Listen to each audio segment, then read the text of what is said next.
भवतु मे परस्मिन् श्रेमसी भक्तिरूपा इन्दीवरदलश्यामम् इन्दिरानन्दकन्दलम् वन्दारुजनमन्दारम् वन्देऽहं यदुनन्दनम् देवस्य महिषीं दिव्याम् आद्यां राधामुपास्महे यन्मौलिमालिकां प्रीत्या स्वीकरोतु स्वयं प्रभो निश्चय प्रेम प्रतीतिते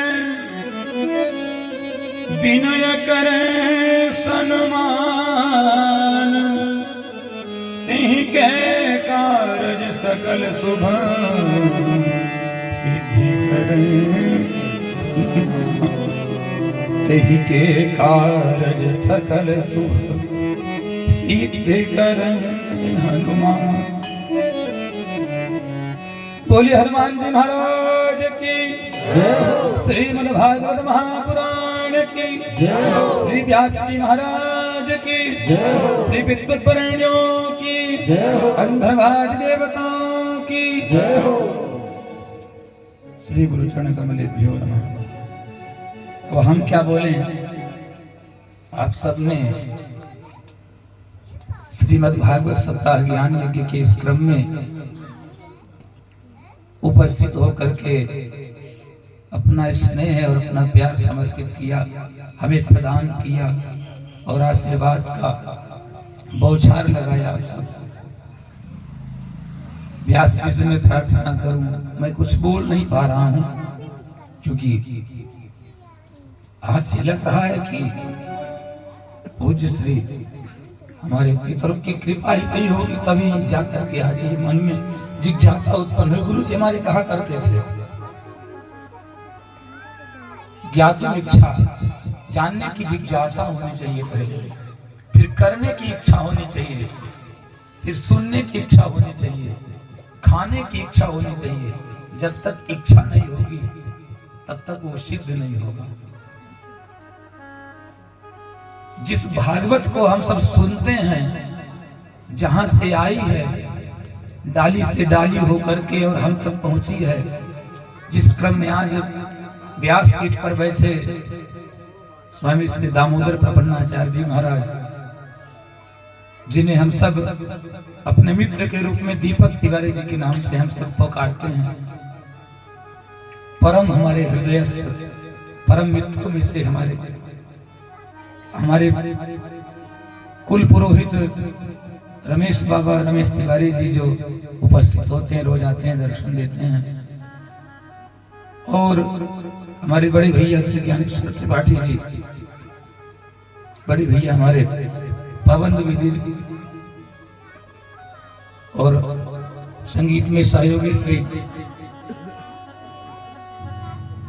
बड़े भैया और बिंदु भैया और गौतम जी, इन सब ने जो दर्शन कराया, जिस उपाख्यान का दर्शन कराया, मोक्षदायिनी है, कल्याणकारी है, जिसे लेकर के हम सब चलते हैं।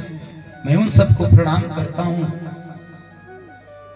और एक बात मेरे मन में आती है कि कुलम पवित्रम जननी कृतार्था वसुंधराये नवती च तेना। वो धरती, वो स्थान, वो क्षेत्र, वो गांव, वो देश पावन हो जाया करता है जहां पर श्री ठाकुर जी के पदार्पण होते हैं। हम सबसे कहते हैं, हमारा जो गोपाल बैठा है ना, ये गोपाल प्यारे की कृपा है। हम कुछ करते नहीं हैं, वो कहता है कि तुम ऐसा करो तो हो जाता है। आप सबने महाराज श्री के मुखार बिंदु से सुना होगा, गोपी गीत में, रास पंचाध्यायी में, जब गोपियों को भगवान ने उनकी लीला का दर्शन कराने के लिए उपस्थित हुए और बीच में अंतर ध्यान हो जाते हैं तो गोपियां रोती हैं, बिलखती हैं हाथ हाथ रमण प्रेष्ठ क्वास क्वास महाकुश। स्वामी आप कहाँ गए हैं? आपके बिना ये जीवन अधूरा है। गोपियों ने एक निश्चय किया, मन में दृढ़ संकल्प किया कि अब हम वही करेंगे जो हमारा कृष्ण करता था। तो कृष्ण की ही भांति वो लीला करना प्रारंभ कर दी। अब इस लीला में जहां गड़बड़ी होगी तो मेरा कन्हैया करके कहेगा, अरे गोपी ऐसा नहीं है, इसको तो ऐसा करना चाहिए। तो भगवान प्रकट होकर के हमको बताएंगे कि नहीं ऐसा नहीं, ऐसा करना चाहिए। हम भी चेष्टा करते हैं कि आगे बढ़ करके करें, और जहां गड़बड़ी होगी तो संत मुनि महात्मा जो हमसे श्रेष्ठ है, जो बड़े हैं, वो बताएंगे कि ऐसा नहीं लाला, ऐसा करो। क्योंकि बोलना और करने में अंतर होता है।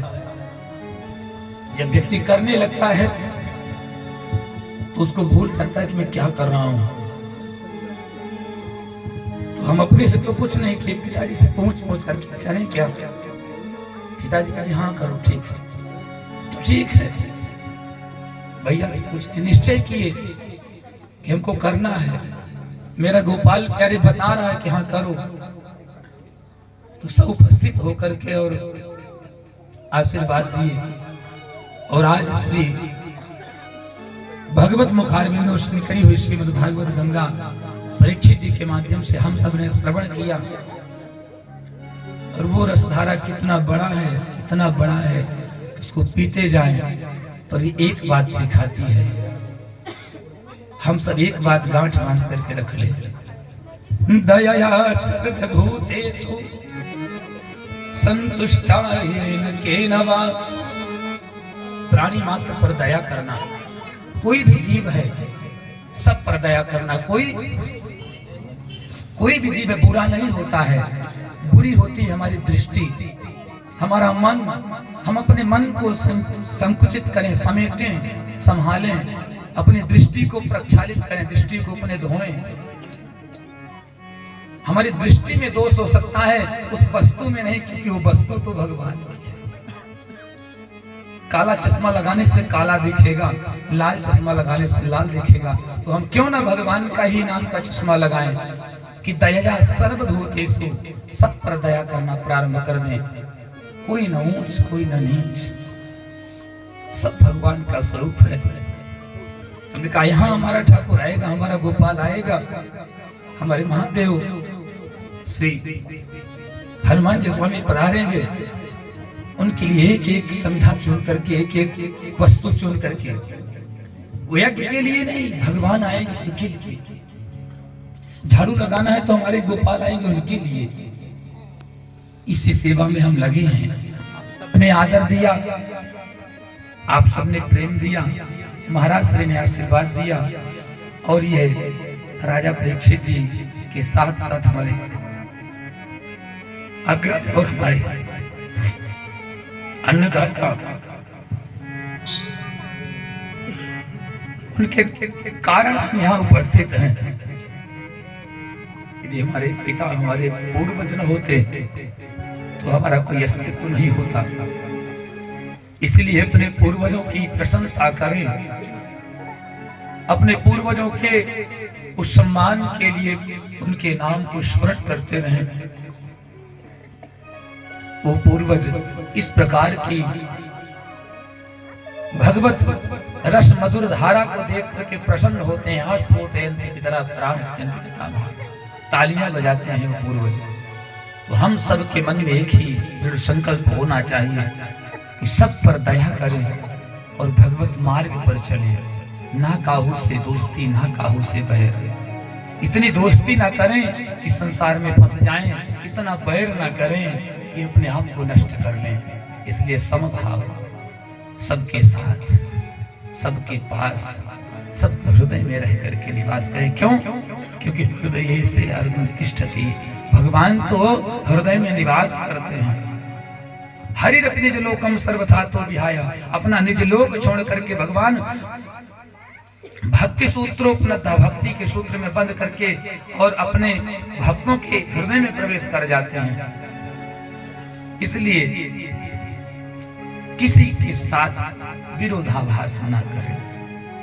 मैं यही प्रार्थना करूं, जगत मंगल के लिए, अपने मंगल के लिए, सबके कल्याण के लिए इस प्रकार की गंगा बहती रहे और सब लोग इसी प्रकार भगवान का भजन करते रहें। मैं महाराज से आशीर्वाद चाहूंगा कि कल सब भंडारे में उपस्थित होकर के अंतर्यामी प्रविष्ट श्री ईश्वर सबके हृदय में प्रवेश हैं, वो सब महात्मा और सब जन आकर के और दिव्य प्रसाद को ग्रहण कर इस दास को आशीर्वाद प्राप्त करें, क्योंकि जीवन में केवल एक ही आशा रहती है कि सबका आशीर्वाद मिल जाए, किसी के प्रति भेदभाव न हो, किसी के प्रति विरोधाभास न जाने पाए। बस यही प्रार्थना करता हूं कि आप सब हमें आशीर्वाद दें। महाराज से कहता हूं, निवेदन करता हूं, आप समर्पित करें, क्योंकि वो शब्द नहीं है कि हम बोल सकें। बोले वृंदावन बिहारी लाल की जय, हनुमान जी महाराज की जय।